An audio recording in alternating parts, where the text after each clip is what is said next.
ఏది అయినా ట్రై చెయ్యి ఆచి చికెన్ మసాలా. ఆచి చికెన్ మసాలా. ఇండస్ట్రీ ఏదైనా టికెట్ల రేట్లే ప్రధాన సమస్యగా మారుతున్నాయా?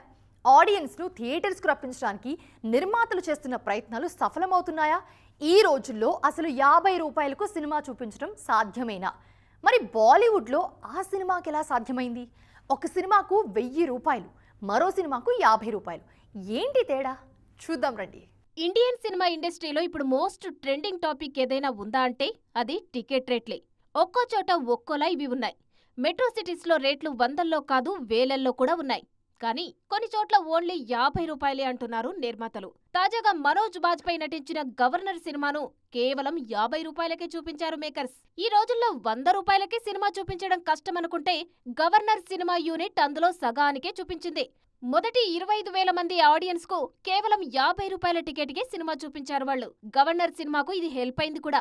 గతంలోనూ కొన్ని సినిమాలకు, రాబోయే బడా సినిమాలకు కూడా 1+1 ఆఫర్ ఇస్తుంటారు నార్త్ నిర్మాతలు. బాలీవుడ్ లో ఆడియన్స్ లో థియేటర్స్ కు రప్పించడానికి ఎన్నో జిమ్మిక్కులు వేస్తుంటారు మేకర్స్. అదే సౌత్ కు, మరీ ముఖ్యంగా తెలుగు ఇండస్ట్రీకి వచ్చేసరికి టికెట్ రేట్ల పంచాయతీ పూర్తిగా భిన్నంగా ఉంటుంది. ఇక్కడ ప్రతి పెద్ద సినిమాకు రేట్లు పెంచేస్తుంటారు.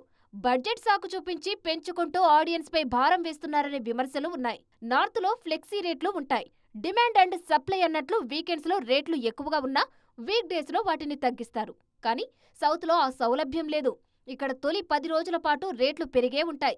ఆడియన్స్ థియేటర్లకు రావడానికి 50 రూపాయలంటూ అక్కడ ఆఫర్లిస్తుంటే మన దగ్గర మాత్రం అటు ఇటుగా 500 రూపాయలు అంటున్నారు. ఈ తేడా తగ్గితేనే థియేటర్లకు మునుపటి కళ వస్తుందేమో.